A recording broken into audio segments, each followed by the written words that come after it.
bom dia, tarde, noite ou madrugada, a hora que for. Eu sou Stamato, autor da saga A Era do Abismo e anfitrião da iniciativa Mochileiros do Multiverso, que une e fortalece autores e autoras nacionais através de dicas de escrita criativa e mercado editorial. Hoje eu falo do livro Santo Guerreiro, Roma Invicta, do Eduardo Spohr, especificamente do terceiro ato, o terceiro tomo, que é Antioquia.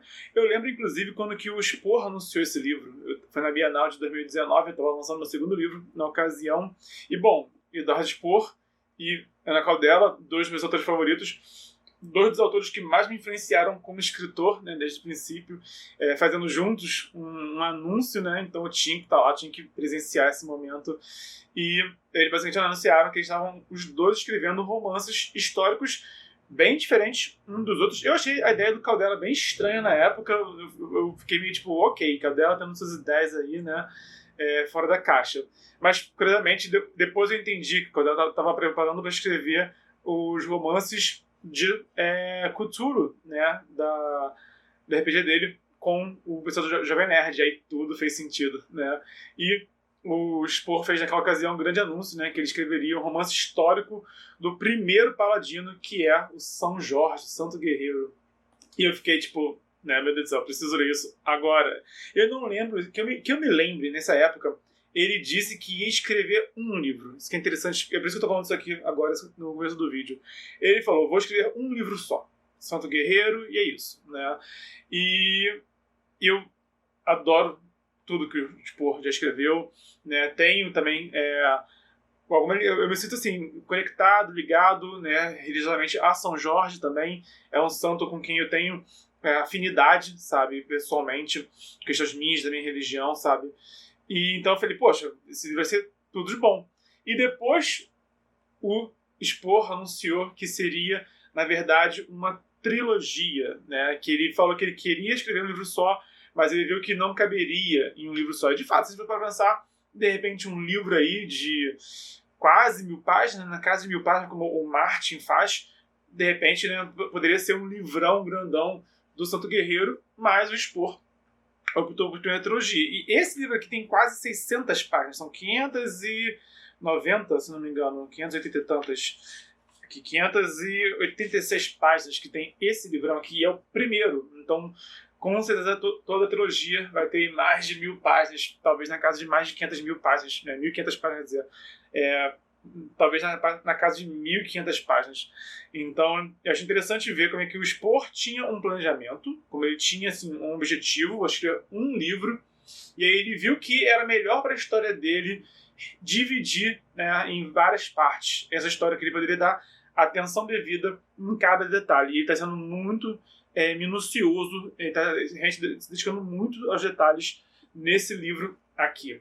Então, o que eu quero falar com isso, para começar o vídeo, né, é a importância de você planejar, sabe? Não planejar necessariamente no sentido assim mais rígido da coisa, mas o que eu quero dizer seja você um escritor ou escritora que escreva, né, improvisando ou planejando. Eu, Bernardo, eu faço as duas coisas, né, eu sigo ali um pouco de cada, mas independente disso, você improvisando ou você planejando, eu acho interessante você perceber o que o seu livro precisa, o que a sua história precisa, e tenha essa visão, né, de dar à sua história o tempo que você precisa, o tempo que a história precisa, né, e dar o foco que precisa. E, naturalmente, indo dando alguma organização, sabe? Pode ser uma organização muito planejada, estruturada, pode ser uma organização mais imediatista, aí é com você, tá?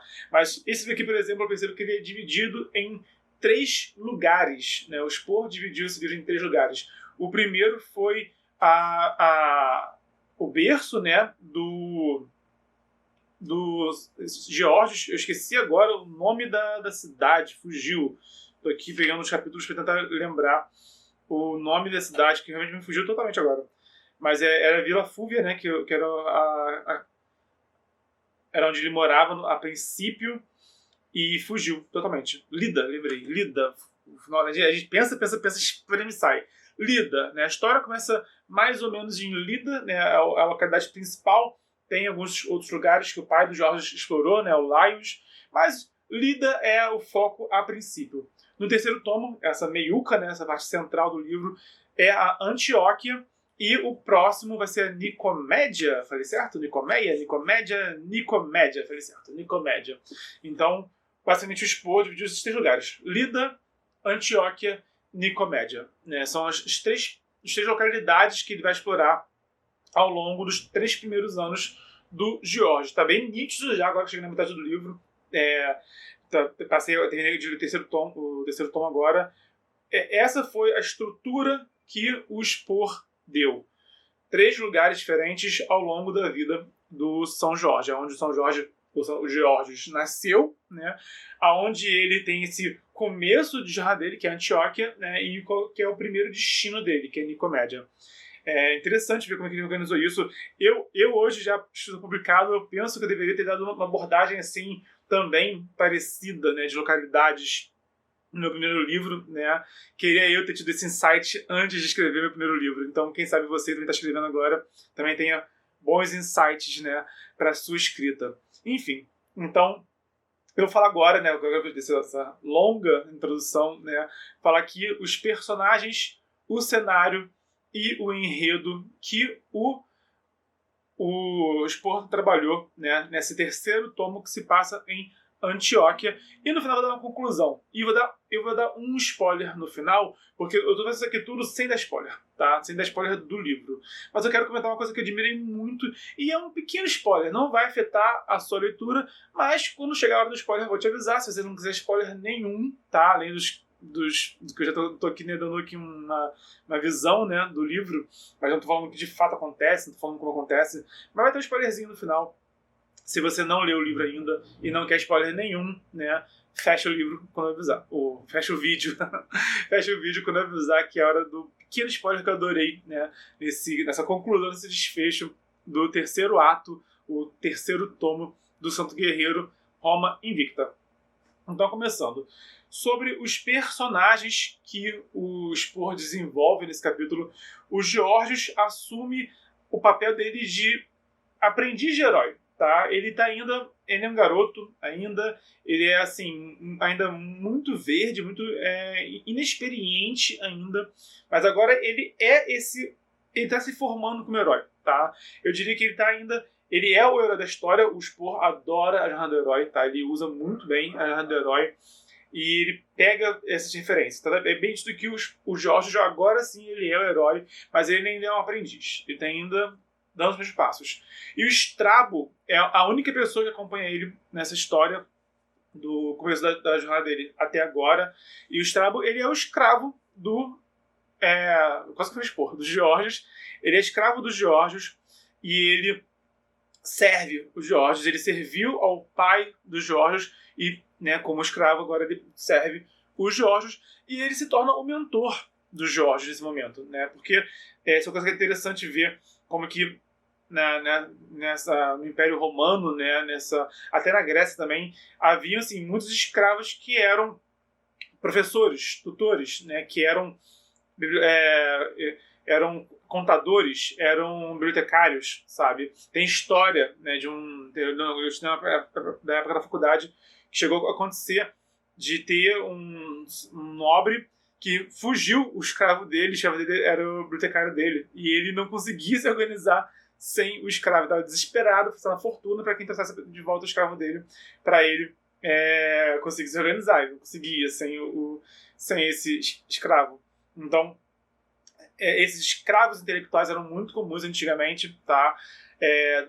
E o Strabo, ele representa essa peça, né, do mundo, né? Quando a gente tem o Spor está representando, né, arquétipos dessa época, né, de como eram os plebeus da época, como eram os nobres da época, como que eram os escravos, como que eram os homens e mulheres, como eram os devotos de religiões diferentes. Isso tudo acaba ficando muito arquetípico, né, faz parte de como você contar a história, sabe? E no caso, o Strabo, ele tem essa função no mundo. Ele é o escravo, que é também intelectual. E ele está sendo o mentor, por isso ele se torna um mentor, né? E quase que um segundo pai, né? Quase que um tio também do George, porque ele é o adulto ali que aconselha, né? Ele é o adulto que cuida, ele é o adulto que se importa com o George nesse momento. Então os dois são quem tem mais destaque, né? O foco é o George, mas o Strabo sempre ao lado dele, e também os dois se desenvolvem, isso que é interessante, né? O George vai se desenvolvendo, vai se... Eles não queriam, eu vou falar um pouco mais dele depois, mas eles não queriam estar em Nicomédia, eles são obrigados a passar um tempo em Nicomédia, e o Jorge vai crescendo, vai amadurecendo, vai entendendo o mundo aos poucos, né? E o Strabo está lá do lado dele também. Mas o Strabo também tem a própria jornada dele nesse meio tempo, dele cuidar do George, dele sobreviver por conta própria, dele também ter alguns, que a gente interessante, ele tem algumas conquistas pessoais nesse meio tempo, sabe? Então os dois meio que saem de uma situação assim desesperadora, os dois estavam sem nada, os dois estavam no bagaço, estavam tipo no fundo do poço quando eles começaram esse terceiro tomo, né? E os dois vão aos poucos prosperando lado a lado. Então foi bem interessante como que o Spohr desenvolveu os dois. Além deles, eles são um grande peso, assim, um grande foco, né? Tem também outros personagens. A Tisa aparece um pouquinho, porque ela não está mais junto dos Georgios, mas ela mostra um pouquinho do que está acontecendo com ela nesse meio tempo. A Jocasta era uma cristã, né, que surge agora na história, e ela é quem ajuda os Georgios e o Strabo. Sem a Jocasta, os dois seriam muito ferrados, né? E ela é ela representa de forma interessante assim uma cristã convertida, né? Ela nasceu cristã, ela era judia, né, e se converteu ao cristianismo agora. Então, ela representa isso, né? Uma mulher que se dedica a vida dela à igreja, né, mas que não nasceu na igreja. E tem também o Pantaleão, que é o médico local, né? Ele é assim, também devoto, também é cristão, e ele está cuidando do hospital local. Ele se torna um amigo do George, ele tem essa função, ele também tem a jornada dele, ele também tem a história dele, ele tem os objetivos dele. Ele que ele é muito legal, mas tem interesses próprios na história e acompanha o herói. Nesse momento, os dois se tornam muito amigos. Então é interessante ver, né, o George, esse jovem guerreiro, nobre, né, se desenvolvendo, e ao lado dele um outro herói também, só que a história, né, não é focada nesse herói. E é um outro tipo de heroísmo. Heroísmo de um médico, heroísmo de alguém que cuida das pessoas, que evolui, tipo, tá tipo, mantendo a ciência viva, né, em tempos de muita superstição, né, tempos em que os sacerdotes tinham muito poder, que os políticos tinham muito poder, e a ciência ainda estava meio obscurecida nessa ocasião, né, e esse cara mantém essa tocha do conhecimento viva do jeito dele. Também é interessante isso. Enfim, esses são os principais personagens que eu senti assim, nesse momento da história. E o cenário, como eu falei, é Antioquia, né? Esse é o local onde se passa, é o palco, né, desse ato inteiro, desse terceiro tomo, que é basicamente uma metrópole, tá? Então você vê, assim, você sente na sua pele, você imerge, você anda pelas ruas de Antioquia, junto dos Georgios, e você conhece essa metrópole que é multifacetada, tem todo tipo de gente, tem gente rica, pobre, tem plebeu, tem escravo, tem pessoas de religiões diferentes, tem idiomas diferentes, então tem cheiros diferentes por toda parte, tem rostos diferentes por toda parte. Então, assim, é aquela metrópole assim, que serve realmente de um ponto em comum de várias jornadas. É bem interessante como que o Spohr apresenta isso. E, além disso, você percebe que tem esses plebeus escravos e tem também esse convívio de religiões, que é delicado, sabe? Você vê o nascimento do cristianismo, como que os cristãos, nessa ocasião, eles ocupam templos que vieram de antes do cristianismo. Então, a igreja o hospital que o Georgios acaba tendo assim muito, ele acaba habitando um hospital por muito tempo, e ele acaba que esse hospital era um templo de Dagon, que é um peixe, é um deus peixe, né? Então até associam, né, a origem dos cristãos usarem o símbolo do peixe, no caso, né, de acordo com essa fonte histórica aqui que o Spohr usou de referência, surgiu porque os cristãos estavam ocupando, né, esse templo de Dagon em Antioquia, que é um deus peixe, e tem símbolos de peixe. Então é interessante ver isso, né? Os cristãos, eles ocupam templos que estavam abandonados, né, e começam a operar nesses templos, e começam também a absorver símbolos essas várias religiões. Isso é histórico, tá? O cristianismo acabou pegando vários símbolos de outras fés e incorporou em si, tá? A árvore de Natal é uma delas, né? Não tem sentido nenhum ter uma árvore no Natal, não tem nada a ver com nada, mas a árvore de Natal vem, né, dos cultos antigos, né, sobre fim de ano, essa transição de fim de ano, essa transição de época, né, solstício de inverno, assim, outra história. Mas o cristianismo fez muito isso, pegar símbolos diversos e associar, né, o que também os romanos faziam, os gregos também faziam, né, de cultuar deuses diferentes em partes diferentes do mundo, né? Encontrou-se um templo de Ísis na Inglaterra, já para ter noção de como é que as religiões se comunicavam antigamente, como que foi parar um templo de Ísis na Inglaterra. Mas essa é uma história para outro dia, né? Uma história que, na verdade, quem conta essa história é o Bernard Cornwell, que é outros romances históricos, né, de outros lugares, não é o caso agora, né? Enfim. Então, mas esse convívio das religiões, né, religiões romanas, religiões orientais, né? Tem também um culto de Astarte que se pronuncia, eu confundo às vezes a pronúncia. O culto de Astarte, né, que também tem uma tensão entre o cristianismo, né? Então, eles, num geral, convivem, eles dividem espaço, mas já tem tensões religiosas já por toda parte. E o Spohr apresenta isso tudo, né? É interessante ver, né?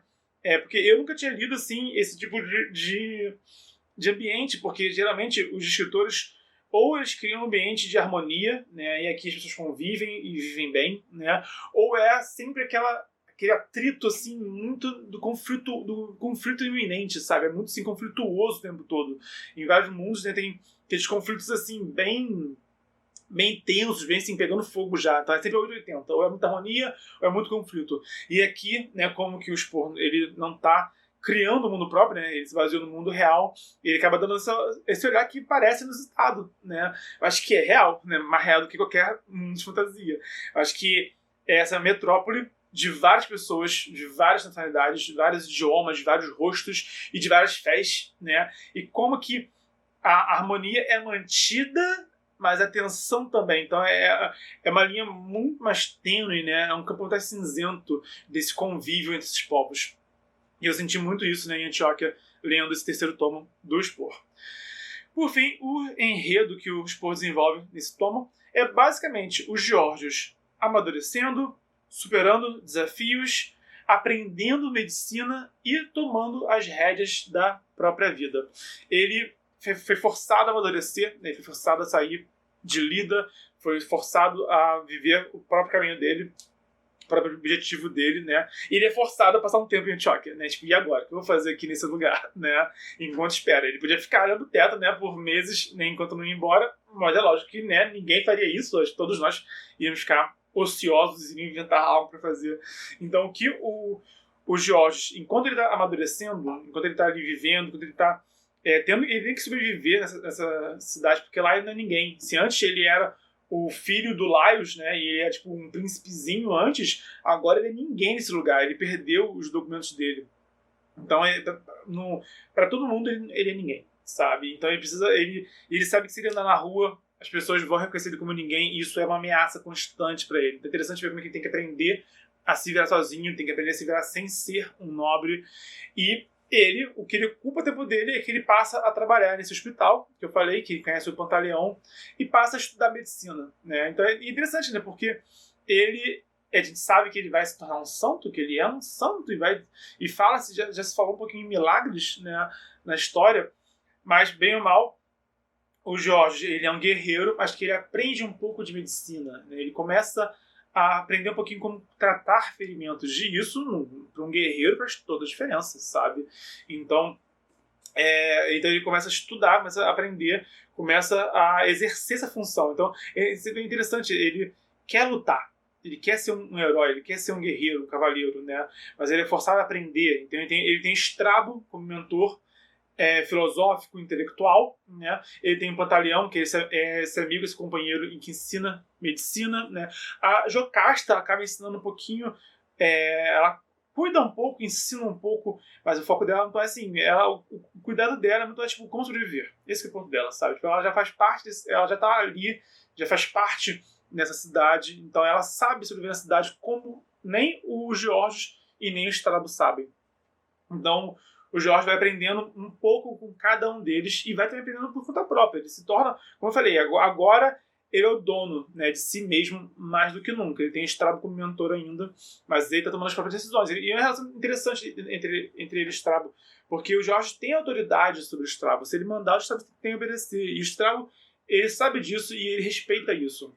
Mas o George ouve os conselhos de Strabo, aprende com o Strabo, mas quando chega no limite ele fala, não, agora aqui eu faço o que eu quero, né? Aqui vai ser do meu jeito.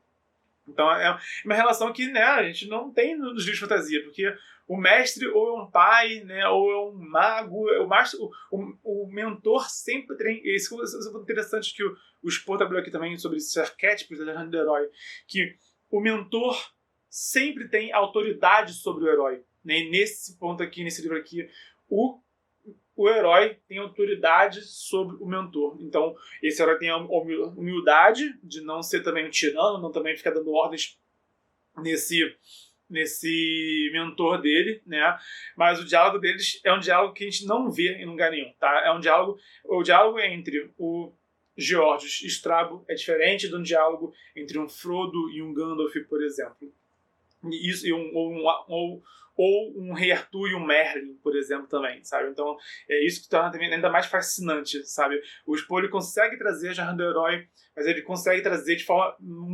Ele não se prende ao óbvio, sabe? Ele traz a jornada do herói sem ser óbvia. É isso que eu admiro muito nele. Enfim, a conclusão, e no final o spoiler, mas pode continuar quem não quer spoiler, é que o Georgios finalmente... ele deixou de ser uma criança e se tornou um jovem herói. É isso que acontece no terceiro tomo. Tá? O terceiro tomo é o Georgios deixando de ser criança e se tornando um jovem herói. Agora, se antes ele era aquele menino, né, se antes ele estava muito protegidinho ainda, se antes ele era muito inocente, muito ignorante ainda, agora esse ponto do livro, essa transformação dos Georgios. E quando conclui o terceiro tomo, ele já é um jovem herói. Ele é um pouco dos dois ao longo do tomo. No final, agora, o Georgios não é mais um aprendiz, tá? Ele não é mais uma criança, ele não é mais um ignorante. Ele agora é esse jovem herói. Agora começou a jornada dele, sabe? Então, isso que o Spohr fez nesse tomo, enquanto ele desenvolveu personagens, enquanto ele desenvolveu o cenário e o mundo, né? Tudo, como eu falo, né? Às vezes escrever é como ser um maestro, que você tem que administrar essa orquestra, vários instrumentos, vários volumes, quando que um entra, quando que um para, quando que um sobe, quando que um desce, né? É o trabalho de um escritor que, nesse ponto, o Spohr, ele é um excelente maestro. Ele consegue te fazer emergir com muito poder, de forma muito intensa, no livro dele. Agora, sim, o pequeno spoiler que eu vou falar aqui, que é um pouquinho mais intrínseco, né? Quem não quer spoiler nenhum, agora, beijos. Né? Mas o que eu adorei muito, é que no final do terceiro tomo tem um momento fatídico da jornada do herói, tá? Que é comum, muito comum na jornada do herói, que é a despedida do herói e do mentor. O caminho deles se separa, sabe? Só que até hoje, todas... nos pontos que eu não gosto da figura do mentor, eu não sou fã de usar a figura do mentor nas minhas histórias, mas a despedida entre o mentor e o herói sempre ou porque o mentor decide se ausentar, ou porque o mentor morre. Pode ver. 100%. Até hoje era 100%, não mais. Mas o herói, ele fica ali na aba do mentor, o herói fica ali com essa segurança, esse conforto, esse acolhimento do mentor, sabe? Que é uma figura paterna, ou é um professor, um tutor, uma coisa. E aí, ou o mentor morre, ou o mentor chega e fala, agora nossos caminhos se separam. E, né, e sempre é e sempre é uma dor, né? Isso é sempre trabalhado como uma ferida, né? É cortar o cordão umbilical, sabe? Que o herói sofre porque, né, agora ele está por conta própria 100%, sabe? Então é sempre doloroso para o herói se desconectar do mentor. E o Spohr fez diferente nesse livro. Aqui, o George decide, Strabo, eu vou seguir sozinho por agora e você vai ficar. sabe? Então, o Georgios tomar essa iniciativa dele se despedir do mentor dele e optar por seguir sem a proteção, sem a sabedoria do Strabo, sabe? E por conta própria, assim, foi muito culhão do George, assim, falando aqui com um português claro, sabe? Mas eu li e falei, opa, isso aqui eu nunca tinha lido, na minha vida, nunca tinha lido o herói que escolhe, né, se desconectar do seu mentor. E a escolha faz sentido, né? Faz sentido para os planos do George, faz sentido para o que o Strabo está vivendo, sabe? Porque, como eu falei, o Strabo tem as conquistas dele e para o George essas conquistas são passageiras, mas para o Strabo não precisavam ser, né? Então o George decide, você agora é um homem livre, né? Ele deu a alforria para o Strabo, né? E você agora pode ver o resto da sua vida, né? Por conta própria, você merece isso, sabe? E agora eu vou seguir sozinho. Então é muita informação que dá para fazer um vídeo só, né? De todas as informações que estão inseridas nisso. Isso mostra como que o Georgios ele não aprecia essa relação de ter escravos, tá? O Laios também não apreciava, mas ele tinha. E o Georgios ele não aprecia isso, ele não gostou, ele nunca tratou o Strabo como escravo, isso fazia parte, né, da sociedade em que ele nasceu, mas ele, não por isso ele era obrigado também a manter essa relação que ele não gosta. E isso conecta os Georgios a nós, né, porque nós vivemos no mundo, né, no Brasil não existe escravidão oficialmente, né, isso é algo muito bom, a escravidão é algo que não deveria existir, não deveria ter existido, sabe? E a escravidão é uma cicatriz, é uma mácula na história do Brasil, então ver os Georgios não apreciando a escravidão, no mundo em que a escravidão conecta ele com a gente, sabe? E isso mostra também como que ele se importa com o Strabo, é parte da relação dele, e mostra como ele também é independente, é autônomo, como ele também se tornou dono de si, sabe? E como ele tem essa coragem de sair, sabe? Sem a única pessoa com quem ele podia confiar 100%. E enfim, então essa decisão dos Georgios desenvolveu os dois personagens, sabe? É uma recompensa muito forte pro Strabo também, sabe? Trabalhar, escrever, né? Guiar uma história você medir, assim, derrotas e conquistas e recompensas de obstáculos, sabe? Eles começaram com um grande obstáculo, que foi eles terem que ficar em Antíqua. Foi um obstáculo enorme nessa jornada deles, sabe? E por tudo que o Strabo viveu, por tudo que ele fez de bom pelo Laios, por tudo que ele fez de bom aos Georgios, ele tem a grande recompensa dele, sabe? Então ele agora vai viver sendo um professor de vários assuntos que ele é bom em ensinar, né? Ele é bom como professor, ele já estava trabalhando prestando serviço para famílias com dinheiro e estava ensinando crianças e mulheres a escrever, a contar, a compor, um monte de coisa, sabe? Então ele teve esse crescimento dele, ele prosperou, sabe? E agora teve esse momento de recompensa dele. E agora que ele também, que a jornada dele se conclui. É muito importante também não manter alguém na história que não tem necessidade. Isso é outro, enfim, se eu ficar aqui falando, eu vou falar mais de uma hora aqui, né? De tudo de interessante que isso trouxe. Então, percebe que quando você lê, percebe a relação entre mentores e heróis, tá? Como que o Spohr desenvolveu aqui, como que a gente desenvolvido em outras histórias, tá? E também como que ele trabalha essa questão do elenco também. Nada pior do que um personagem na história que não tem função, ou pior também, um personagem que ele não é recompensado pelas ações dele. É muito frustrante quando o herói, quando qualquer personagem não é recompensado, sabe? É interessante trabalhar frustrações e recompensas, tá? Mas como eu falei, tem que dosar as duas coisas. No caso, né, o Spohr está mantendo muito bem essa relação entre recompensas e obstáculos, né, superação e vitórias e derrotas. Então, essa foi a jornada do Strabo, que eu falei, né, e agora é a grande recompensa dele. Ele vai poder ficar em Antíqua, vai poder ficar com pessoas com quem ele acabou se conectando também, sabe? E agora ele também é dono de si. E olha que poético, né? O George, ele decide ser dono dele mesmo e ele oferece isso ao escravo dele, sabe? É poético, sabe? Eu sou dono de mim. E você que tá comigo, que é minha propriedade, sabe? Não é mais, sabe? Nunca tratou como se fosse propriedade. Sempre tratou como uma relação muito quase de um parente, né? Então o George buscou essa autonomia e deu essa autonomia ao mesmo tempo. E o grande momento para os dois, né? Esse ato, né? Esse tomo foi dos dois, foi do Georgios e do Strabo, e os dois juntos no final conquistam, cada um da sua forma, a sua independência, a sua autonomia.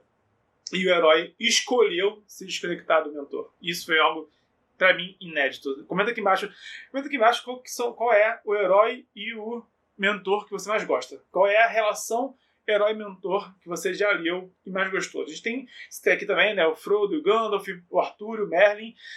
A relação mentor e herói que eu mais gostei foi do Georges e do Strabo, né, porque por causa disso tudo, é uma relação diferente de tudo que eu já tinha lido antes, né, e se desenvolveu, e essa relação deles teve um desfecho também mais interessante de tudo que eu já li antes. Então, por ser tão diferente, tão fora da caixa, tão inusitado, é o que eu mais gostei. Comenta aqui embaixo, qual é a relação entre herói e mentor que você leu e mais gostou. Enfim, essa foi a minha análise aprofundada sobre o terceiro tomo do Santo Guerreiro, Roma Invicta, do Eduardo Spohr. E se você gostou, dá o like, se inscreve, ativa o sininho. Se conhece alguém que pode se interessar por esse conteúdo, compartilha também na rede social. Lembrando que está no desafio 306 de escrita, é vídeo de mercado editorial e escritiva quase todo dia. Então, até o próximo vídeo e a gente se dá pelo multiverso.